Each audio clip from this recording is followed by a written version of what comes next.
Hey creatives, welcome back to my channel. Today we are setting up my bullet journal for January 2024. So we welcome the new year in my bullet journal, which I already used in December. And so what we do first is setting up my December review pages, and I decided to change things up a little bit compared to my last bullet journal. Because in my last bullet journal I always had one page on the left side with the monthly review, and on the right side I would have my cover page for the month. However, I decided that I first of all want a little bit more space for reflection and asking myself a couple of more questions. And the second thing that led to this decision was that in December I actually had my cover page right next to my calendar. And I liked that a lot. I liked seeing my art and my creativity every day.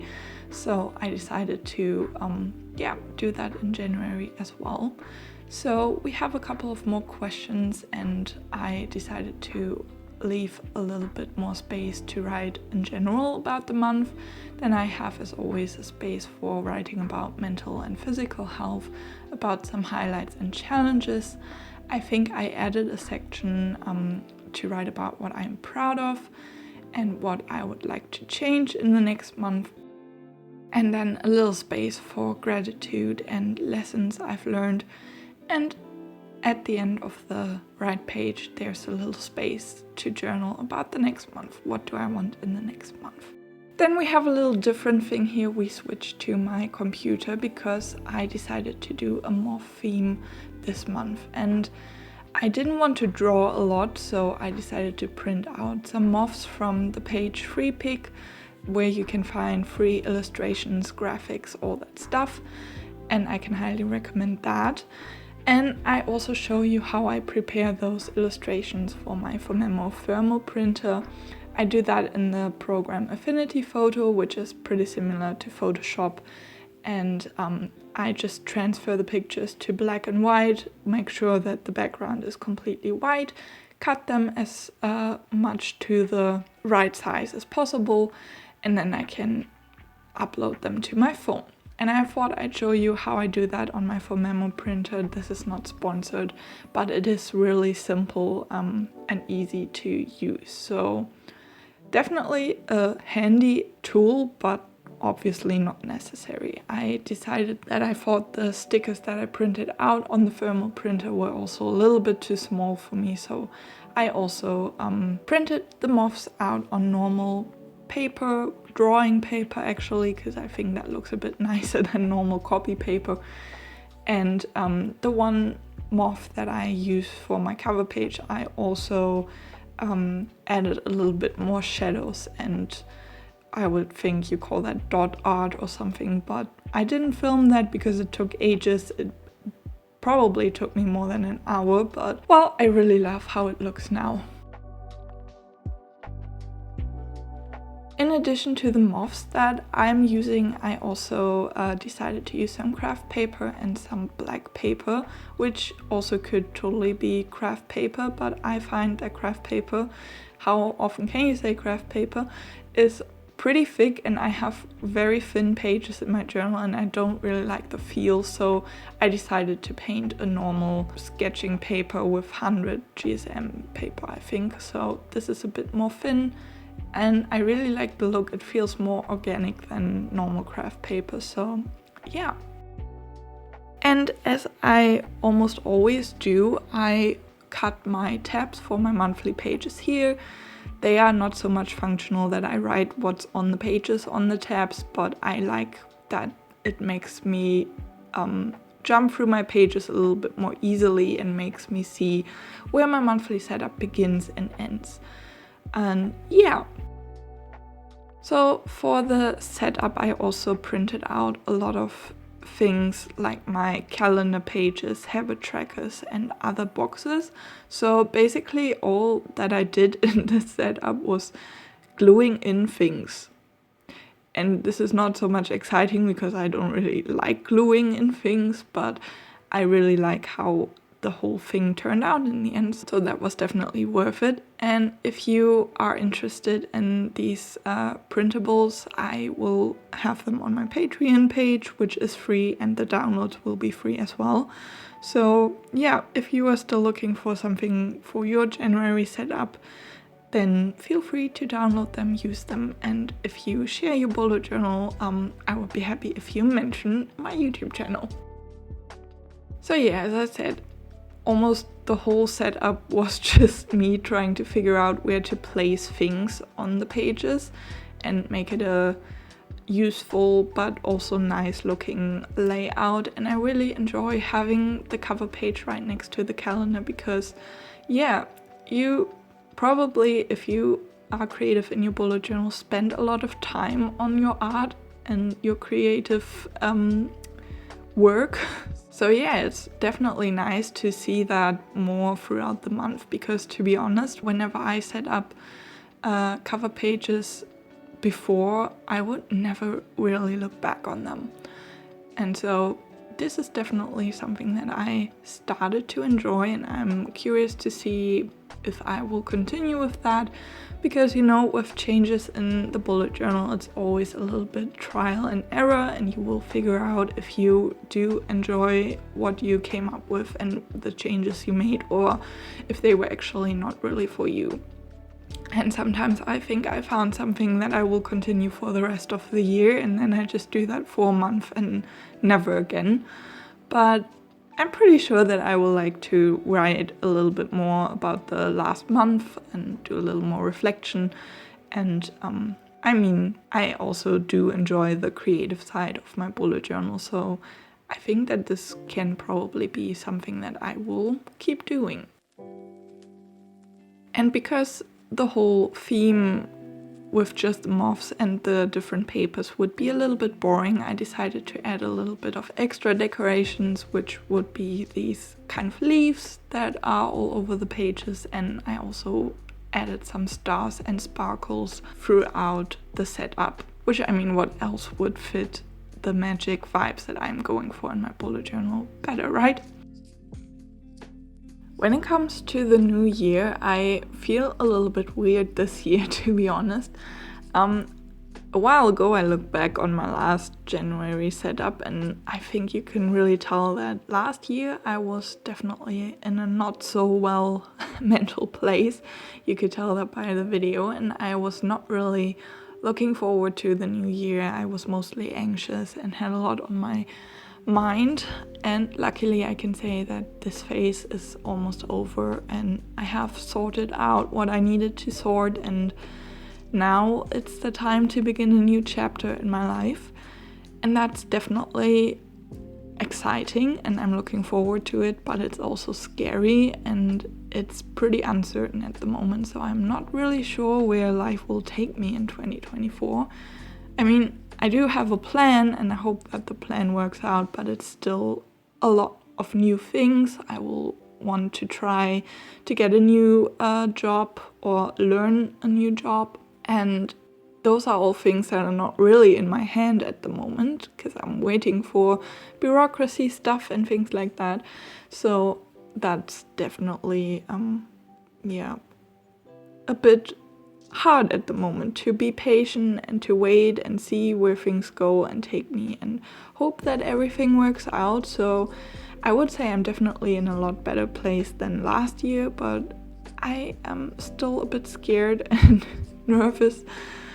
And yeah, I feel a bit, how would you say that, powerless at the moment because there's not a lot that I can actually do. So yeah, I thought I'd just mention a little bit of that because we are probably all a little bit excited for the new year or something like that when it comes to setting up our January spreads in our bullet journals. And yeah, how about you? Do you have goals for the new year? Do you set goals at the end of the year?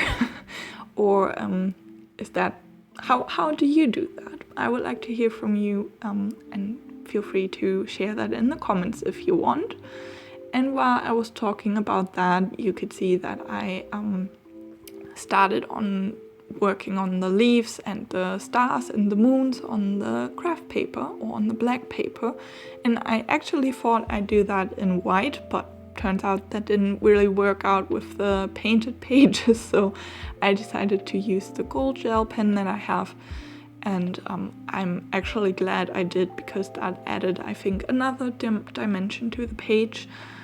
And yeah, I really like how that turned out. I have to say that after I filmed the whole setup, I decided to go over the pages with my gold watercolors, but I decided not to film that because A, that always takes ages, and B, I also wanted to show that that's not really necessary. I think it still looks really pretty without the watercolor and just a gel pen, even though it's a bit hard to see the shimmer and glitter on the video, but in reality it looked way nicer and way more golden and magic, and I love that. But I also love a lot of shimmer and gold, so I did the watercolor part afterwards, and that's fine. I think I don't have to show every single aspect of my bullet journal setup on YouTube, and I also wanted to show that it can be a bit more simple, which is why I also printed out the moths and not sketched them and draw them for myself, because that takes a long time and I don't really have the patience for that at the moment. So I hope this can show a bit of a different way how you can make your journal look pretty without having to draw everything yourself. On the next pages we start with my goals page and my task lists. And if you've seen my December setup, you might remember that I tried a little bit different thing with my task list and tried to use it with categories. And while this was somewhat working, I didn't think it was really functional and really helpful for me. And in the time in between, I was attending an ADHD productivity workshop and learned about the method of making a must-do and could-do to-do list. And while I think that these words could create the impression of putting pressure on yourself, the intention of that is not putting pressure on yourself. The idea is that you have a task list, the must-do task list, which would be things that are necessary, that you need to get done, that are important and would have bad consequences, basically, if you don't get them done. And the could-do list is everything that you want to get done. Just as simple as that, I guess. And I think that is really helpful because I often struggle with prioritizing things and getting started on things and not knowing what I have to do, and then often procrastinate with things that I want to do. And I think making those two spaces for important things and things that might be important to me but not important to my life really will hopefully be helpful for me.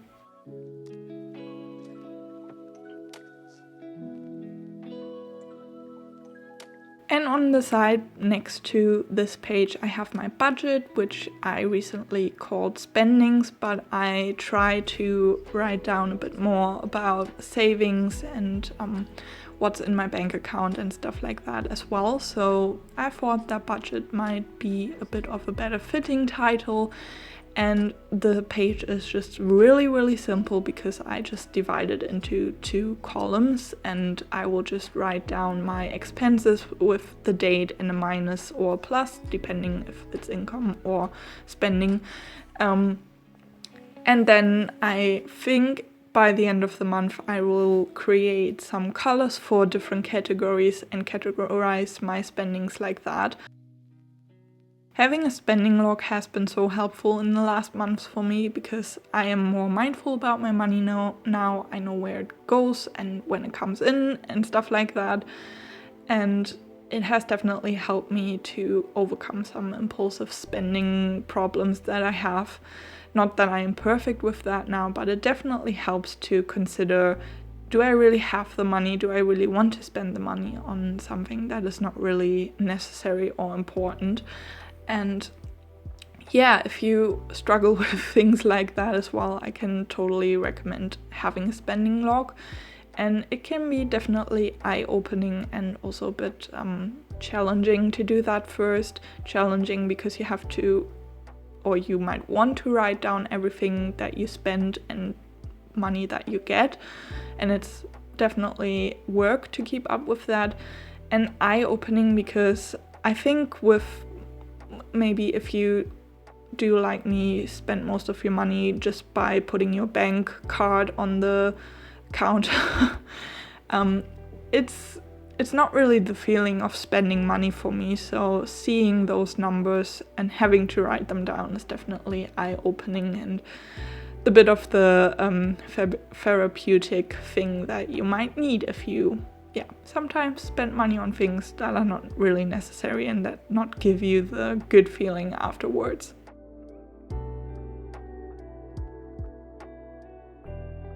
And as we did with the first 2 pages, I also finished these pages up with some doodles and some stars and sparkles, and I really, really love how all of this is coming together with the little sticker, and yeah.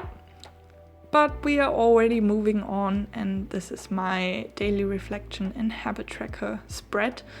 And as I said, I have these printables available on my Patreon, and I am using these because I have really enjoyed using these mini calendars in my habit tracker in December, if you've seen that.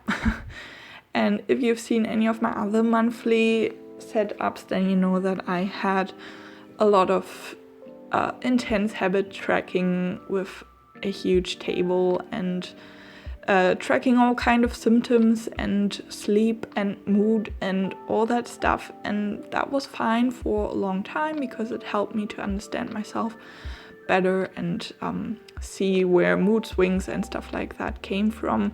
But I think that I've got that figured out now pretty much. I understand myself better now. And it is a lot of work to keep up with an intense and huge habit tracker and mood tracker. And I thought that I've had a little bit enough of that, and it can become quite overwhelming. So I decided to cut back a little bit and just focus on a few things that are essential to me. And I like to write a line a day about my day. I have been doing that for the longest time, probably ever since I started bullet journaling. And this is something that I definitely want to keep in my bullet journal. But yeah, in December I realized that I did enjoy just focusing on 6 habits, and one is basically just a symptom tracker. So this is definitely a little bit less work for me and makes me a bit more relaxed about my bullet journal. And I think it's really important to listen to how you feel about filling out your bullet journal. If it feels like work and a chore that you're not really looking forward to, or if you're excited to open your bullet journal every day and fill out trackers, for example. And if you're not excited about trackers at all, by the way, then you don't have to fill them out. Just something that I think should be said as well.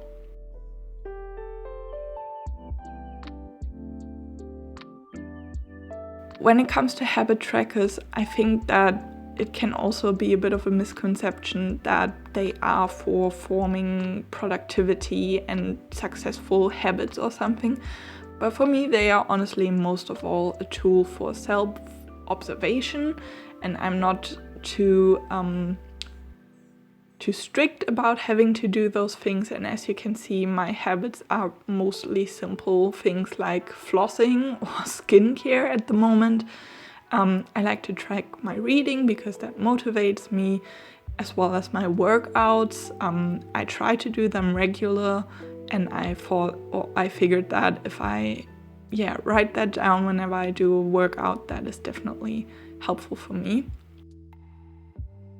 Then I have a tracker for no spending days, where I don't spend money in order to help me to reduce my spendings, and a tracker for headaches, and that's nothing that I want to fill out, but it helps me to stay on track of my headaches and how stressed I am. And yeah, that's definitely helpful as well. And I can recommend tracking some symptoms, some medical symptoms, if you have some in your bullet journal, because if you have, for example, doctor appointments or something like that, it can always be helpful to have a space where you can flip to and say, well, I've had 20 headaches in this month.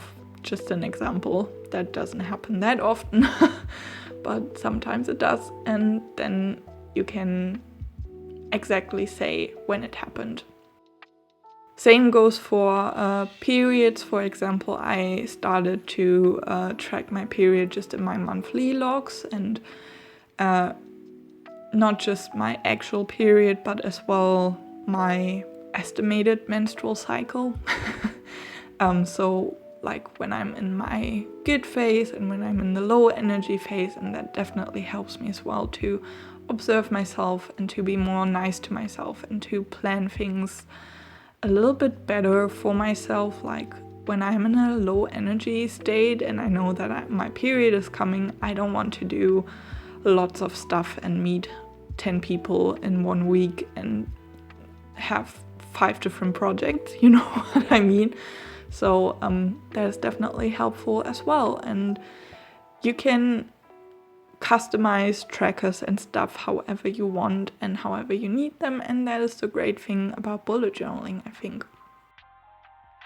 And next up we have just 2 pages that are not the most necessary, but I like to include them. The one is my so-called fun page and it includes my monthly favorites as well as a space for my tarot card reading, which I like to do every month by myself. And I've said that already 100 times, but I like to say that again in case there are new people watching here. I'm not like 100% a believer of tarot cards. It's not like I think they tell the future or anything. I like to use tarot cards for self-reflection and as like a little fun ritual for the month, for the beginning of the month, and see what might be something to focus on this month, or like a little guide for the month. And honestly, sometimes it's really fun and also interesting and fascinating to look back on those and see that those things actually were a little bit of a thing for the month. So my tarot card drawing usually is consisting out of 3 cards, and the first one would be what's like the topic of the month or what could be coming up this month. The second one would be the what the focus and the energy of the month should be, like what should I focus on in the month. And the third card is like a message from the universe or whatever you would like to call that. And yeah, looking back at those things sometimes is really crazy because I guess that's just like confirmation bias or something. If you look at those things, you are probably able to find them. But I still think it's fascinating and it's something I enjoy, and don't judge me. It's a fun thing and I'm not too serious about it, but it definitely is something that adds fun and a little bit of magic to my month. So much for tarot cards. If you want to know more about my system and my thoughts on that, I have a blog post on my Patreon as well that you can check out if you want. And my monthly favorites are pretty much self-explanatory. I like to write down what I consume over the month, such as YouTube channels, podcasts, books, shows, movies, all that kind of stuff. And it's like a little fun time capsule, because I don't know if you know this feeling, but I often look back at the year and don't know what I enjoyed, what I've watched. I could never name like one good movie that I liked. And this is definitely, nothing necessary, but it's fun, and your bullet journal should be fun as well, and not just productivity and, appointments. Which, if that's all you need and want from your bullet journal, is fine as well. But for me, to keep up with it, it's important to have some fun things. And for me, it's basically a huge time capsule mixed with productivity and creativity. And next to my fun page, I have a page for notes, which was mostly because I had a spare page now, because I decided to put my cover page next to my calendar.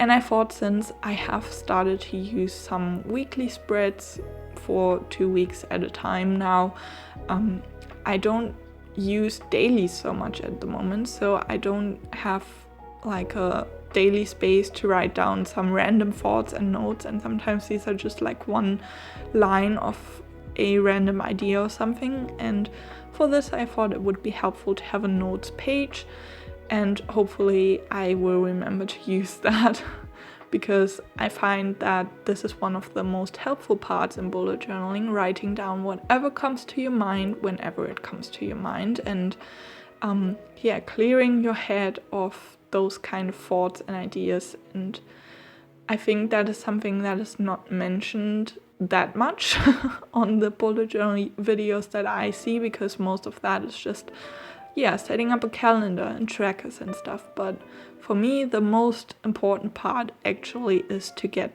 things out of my head, because I have this ADHD autism head that has all kinds of random thoughts, ideas and things in it, and can drive me crazy from time to time. And having a bullet journal and one place that is there for all my thoughts and for everything has definitely been super helpful and super healthy for me, I would say. And it has definitely helped me to be more mindful and feel more, settled. Sounds a bit weird. So we just finished up all the pages that I set up, and we are finishing the whole setup with covering the tabs with some washi tape. And as I said, these tabs are not necessarily for telling me what is on which page. They are more for flipping easier through the setup and knowing where the setup begins and ends. I already said that, but I'm kind of running out of words here. It's always a bit of a challenge to record a voiceover and saying everything that I want. And I know a script might help with that, but honestly I can't be bothered to do that. And if I put the pressure on myself to record or to write out a script for my bullet journal setups, I would never come to film them. Sometimes those things might be a bit all over the place, and I think that's fine. There are enough videos that are not like that and that have a great structure and a great script. That is just not me, and I think that's just something that we all can learn, to do things our way and not look so much for what other people do and how the perfect end result could be. Just do what makes you happy and what works for you. And with that being said, we're at the final flip through. If you've made it this far, make sure to drop a little moth butterfly emoji in the comments. And I'm so happy that you were here, that you spent the time with me, and I hope you enjoyed this video, and I hope that I see you in my next one. Bye!